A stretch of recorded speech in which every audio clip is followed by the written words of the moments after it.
नमस्कार. मी श्रीकांत बोलतोय, श्रीकांत वाटवे. मी आणि माझी बायको श्रद्धा आमची दर मे महिन्यामध्ये कुठल्या ना कुठल्या तरी परदेशात एक ट्रिप असती. म्हणजे एक ट्रिप देशातली करतो, एक परदेशातली करतो. तर यावर्षी जी आमची ट्रिप होती ती आमची 13 मेला सुरुवात होणार होती मुंबईहून. 13 मेला मुंबईहून दिल्ली आणि दिल्लीहून मिलान, आणि परतीचं होतं ते 31 मेला व्हिएनातून बसायचं आणि दिल्ली 1 तारखेला आणि मुंबईला यायचं, अशी आमची ट्रिप होती.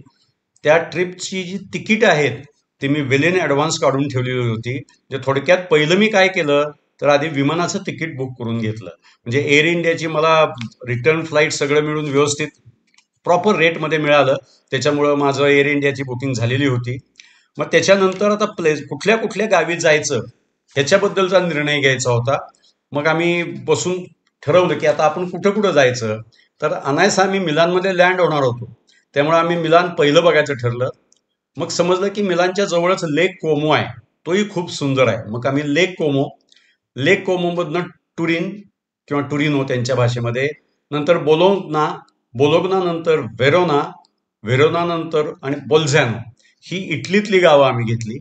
तिथून आम्ही गेलो गार्मिज पार्टियर किचनला एवढ्यासाठीच गेलो की आम्हाला गेल्या आमच्या ट्रिपमध्ये झुकस्पिट्स आणि न्यूएस्टियन कॅसल राहिलं होतं, ते ह्यावेळेला करायचं म्हणून आम्ही गार्मिश पार्टियर किचनला गेलो. तिथून आम्ही आलो साल्सबर्गला.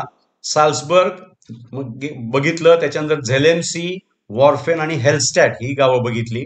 तिथून ग्राजला आलो आणि ग्राजून आमचं रिटर्न बुकिंग होतं. ही सगळी गावं सांगितली आहेत. ह्या सगळ्याचे इंडिपेंडेंट व्हिडिओज तुम्हाला बघायला मिळणारच आहेत. आता आम्ही केलं काय, तर फ्लाईट्स बुक झाल्यानंतर गावं निश्चित झाल्यानंतर पहिलं काय केलं, तर सगळ्या गावातली आधी हॉटेल्स बुक केली.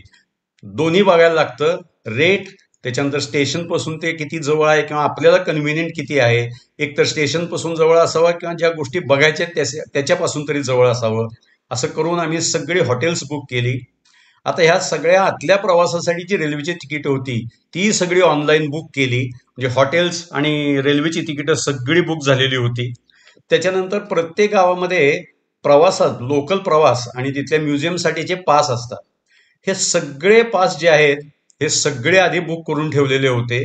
म्हणजे टेक्निकली स्पीकिंग 85% गोष्टी ऑलरेडी बुक होऊन आमच्या हातात होत्या. हॉटेल, रेल्वे, त्याच्यानंतर बाकीची सगळी बुकिंग्स आमच्या हातात होती. आता काही गोष्टींची बुकिंग्स ही तिथं गेल्यावरच करावी लागतात, ती सोडून आमच्याकडे सगळी बुकिंग्स तयार होती. त्यामुळे पूर्ण बुकिंग्स झालेली होती. म्युझियम्स बघायची वगैरे सगळं आमचं तयार होतं. मग त्याप्रमाणे आम्ही 13 तारखेला निघालो आणि आम्ही 13ला संध्याकाळी, आता हे जे काही वॉर आपलं पाकिस्तान बरोबर युद्ध झालं, ऑपरेशन सिंधूर, त्याच्यामुळे विमानं फिरून जात होती. त्यामुळे विमानं यायला आणि जायला दोघांनाही जास्त वेळ लागत होता. त्याप्रमाणे आमचंही विमान साधारण 2 तास उशिरा मिलानोला पोचलं. म्हणजे 7:30ला पोचायचं विमान 9:30ला पोचलं. विमान पोचल्यानंतर तिथनं आम्हाला ट्रान्सपोर्ट घेऊन सगळं करून आमच्या हॉटेलवर, म्हणजे जिथं मुक्काम केला होता, कारण मालपेन्सा एअरपोर्ट बऱ्यापैकी लांब आहे, तिथनं यायला जवळजवळ 1 तास लागतो. मग गावात आल्यानंतर आम्ही हॉटेलवर पोचलो आणि त्या दिवशी म्हणजे 13 तारखेला आम्ही रेस्ट घेतली. 14 तारखेला सकाळी आम्ही बाहेर पडलो, साधारण 9:30-10 वाजता ब्रेकफास्ट करून. आणि पहिलं कुठं गेलो, तर डिओमो डी मिलानो, म्हणजे मिलानो कॅथेड्रल, थोडक्यात आम्ही तिथं गेलो. ते अतिशय मोठं कॅथेड्रल आहे. त्याच्या बाहेर अत्यंत मोठं पटांगण आहे. त्या पटांगणामध्ये एक स्टॅच्यू आहे, त्याच्याभोवती सिंहाचे पुतळे आहेत आणि त्याच्यावरच युद्धाला जाणारी माणसं असं ते स्कल्पचर केलेलं आहे. सुंदर स्कल्पचर आहे. तिथनं तुम्हाला डिओमोचा फ्रंट व्ह्यू मिळतो. आणि आम्ही आधीच बुकिंग केलेलं असल्यामुळे आम्हाला टेरेसचंही आमच्याकडे बुकिंग होतं, लिफ्टनं जायचं. मग त्याप्रमाणे आम्ही चालत चालत गेलो आणि डिओमोच्या बॅक साईडला त्यांनी लिफ्ट बसवलेली आहे.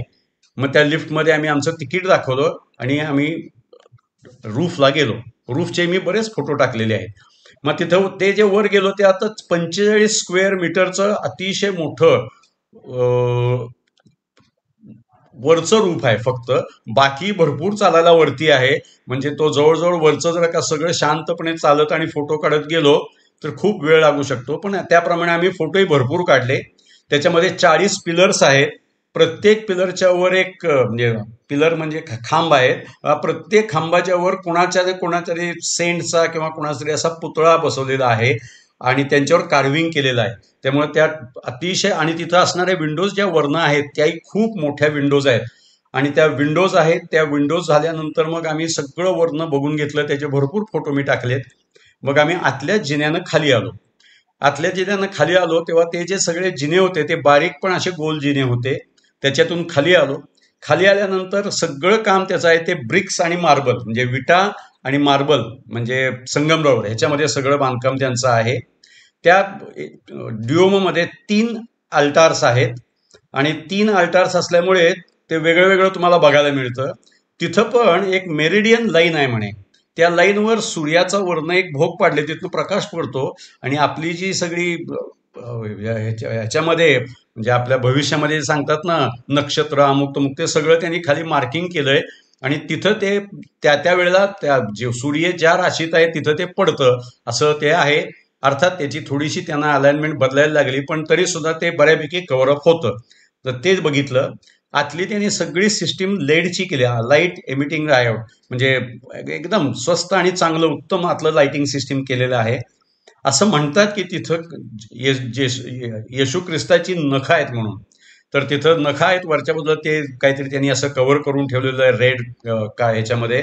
नंतर 225 ट्रॅकची ऑर्गनची पाईप आहे मोठीच्या मोठी, आणि अतिशय उंच आतनं पिलर्स आहेत.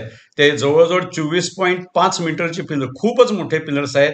काचेची विंडोज आहेत, आतमध्ये खूप स्टॅच्यूज आहेत. आणि म्हणजे ते बघण्यासारखंच कॅथेड्रल आहे, सुंदर कॅथेड्रल आहे ड्युओमो डी मिलानो. हा सुंदर.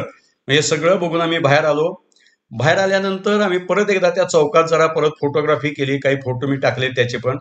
आणि तिथं जवळच व्हिक्टोरिया इनॅम्युअल 2चं एक कॉम्प्लेक्स आहे. हे जे कॉम्प्लेक्स आहे हे 4 मजली कॉम्प्लेक्स आहे. डबल आर्केडवालं कॉम्प्लेक्स आहे. त्याला गोल काचेचे रूफ टॉप्स आहेत. हे सगळं बांधलंय बेसिकली स्टील आणि काचेमध्ये बांधलेलं आहे. त्या म्हणजे त्या तिथली स्पेशालिटी अशी आहे की त्याच्या मधल्या सेक्शनमध्ये मोझॅक, म्हणजे संगमरवरीचे तुकडे असतात, ह्यानं काही काही स्ट्रक्चर्स केलेले आहेत. त्याचे मी बरेच फोटो टाकले. तिथं उभं राहून लोक फोटो काढतात, ते फोटोही टाकलेले आहेत मी. ते झाल्यानंतर मग आम्ही थोडंसं त्याच्या आतल्या हॉटेल्स आणि हे सगळं बघितलं. तर जगातले सगळ्यात टॉप ब्रँड्स तिथं आहेत. त्याच्यानंतर त्याला फॅशन कॅपिटल त्या कॉम्प्लेक्समुळे म्हणतात. आणि ते 1865 ते 1877 मध्ये बांधलेलं आहे. लक्झरी आहे सगळी तिथं. मग तिथून आम्ही बाहेर पडलो. बाहेरच्या बाजूला गेल्यानंतर तिथेही एक कॉम्प्लेक्स आहे, तिथेही आम्ही काही फोटो काढले. मग तिथून आम्ही गेलो सर्फरोजा कॅसल. हे सर्फरोजा कॅसल हे एक्झॅक्ट चौकोनी नाही पण रेक्टँग्युलर आहे, खूप मोठं आहे. त्याच्यात मोठंच्या मोठं त्याला गेटही आहे. ते म्हणजे त्याला कॉम्प्लेक्सही म्हणता येईल आणि कॅसलही म्हणता येईल. तर ते, आणि किल्ला पण आहे तो. मग तिथं 2 लार्ज गेट्स आहेत, म्हणजे दारं आहेत. नंतर आत गेल्यानंतर 2 गोल टॉवर्स आहेत, एक स्क्वेअर टॉवर आहे, त्याचेही फोटो मी टाकलेले आहेत. एका बाजूला जी गार्डन आहे त्या गार्डनच्या तिथं पाण्याचा एक स्त्रोत केला आणि त्याच्या पलीकडं एक मोठंच्या मोठं कमान बांधलेली आहे. ती व्हिक्टोरिया कमान असं म्हणतात, म्हणजे युद्ध जिंकल्यानंतर बांधतात तशी कमान आहे एका साईडला. त्याच्या ऑपोजिट साईडला म्हणजे त्याच्या आतनं चालत आल्यानंतर खूप मोठं कॉम्प्लेक्स आहे. दुसऱ्या बाजूला आल्यानंतर, तिकडं आल्यानंतर तुम्हाला तिथं फाउंटेन्स आहे, म्हणजे थोडक्यात पाण्याचे वेगवेगळे सिस्टीम्स तिथं बसवलेले आहेत. सुंदर बसवलंय त्यांनी. मग ते पाण्याचे सगळे म्हणजे काय म्हणूया आपण, कारंजी वगैरे सगळी बघितली आम्ही. आम्हाला तिथं असणाऱ्या जवळजवळ 5 ते 7 म्युझियम्स आहेत. आम्हाला काही जाता आलं नाही, कारण आम्ही ज्या दिवशी गेलो होतो त्यातली बरीचशी म्युझियम्स बंद होती. एकच म्युझियम चालू होतं, पण ते जे चालू म्युझियम होतं त्यालाही बरीच मोठी क्यू होती. त्यामुळे आम्ही काही म्युझियममध्ये गेलो नाही, कारण आमचं तसं दिवसाभराचं हेक्टिक शेड्यूल झालं होतं. त्यामुळे आम्ही ते न बघता फक्त बाहेरून सगळं बघितलं. भरपूर फोटो टाकलेले आहेत मी. आणि मग तिथून आम्ही गेलो मिलान रेल्वे स्टेशनला, कारण त्याच्या नेक्स्ट डे आम्ही लेक कोमोला जाणार होतो. मग ते जे स्टेशन आहे ते अतिशय मोठं आहे, 24 प्लॅटफॉर्म्स आहेत.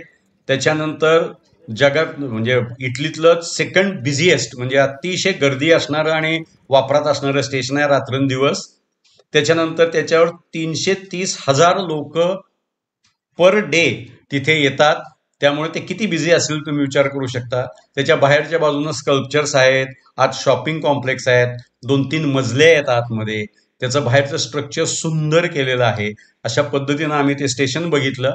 बघून झाल्यानंतर मग आमच्या रेल्वे स्टेशनच्या जवळच्याच एका स्टॉपला गेलो.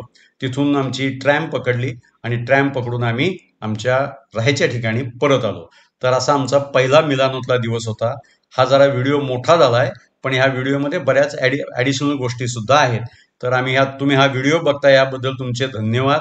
आणि व्हिडिओ असेच लाईक आणि सबस्क्राईब करा, म्हणजे मी तुम्हाला आणखीनही व्हिडिओज पाठवू शकेन. धन्यवाद. धन्यवाद तुम्ही व्हिडिओ बघितल्याबद्दल. थँक्यू.